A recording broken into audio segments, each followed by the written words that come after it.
Imagine you're walking into school. Everyone turns right, but you turn left.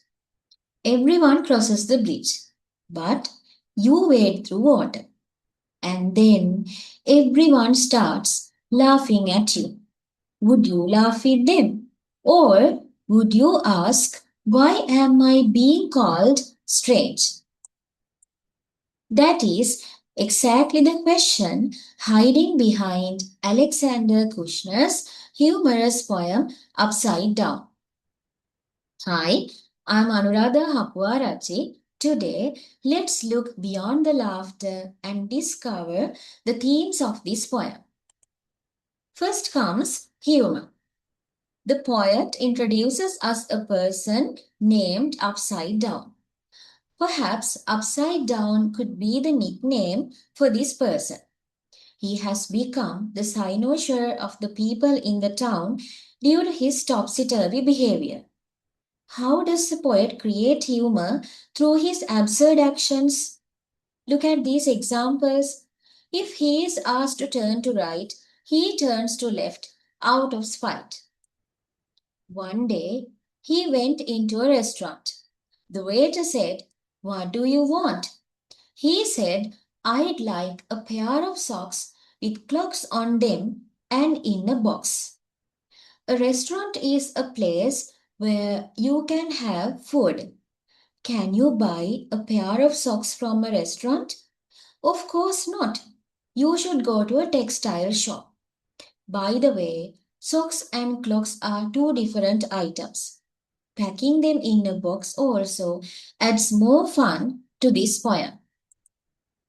Next comes nonconformity and individuality.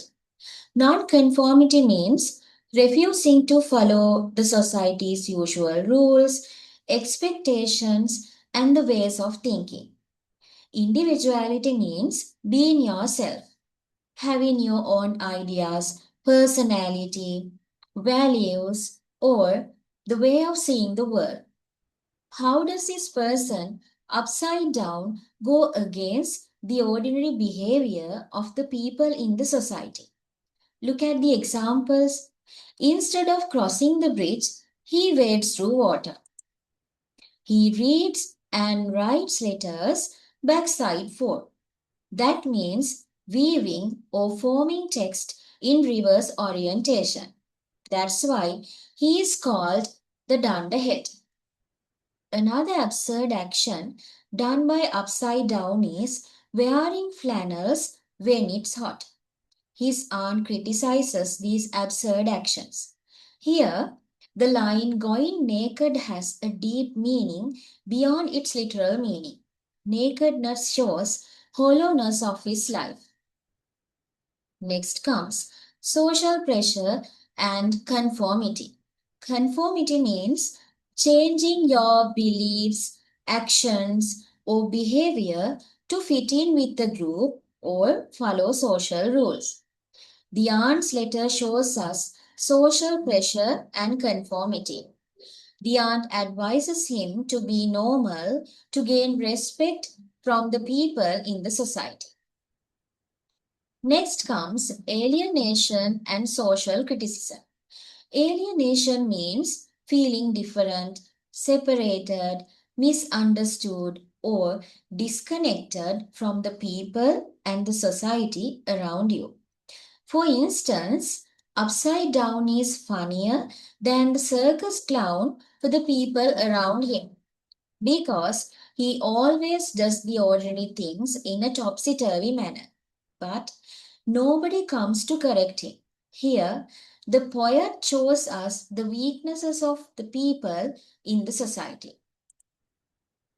If we put all these themes together, we get something much deeper. Humor makes us laugh. Nonconformity shows us someone who is different. Social pressure shows us society's demand to conform. Alienation and social criticism make us question how we treat people who don't fit the mold. That's why this poem is much more than a funny story.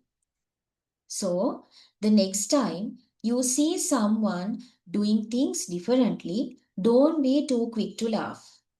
Perhaps the person who looks upside down to us is simply looking at the world from a different direction.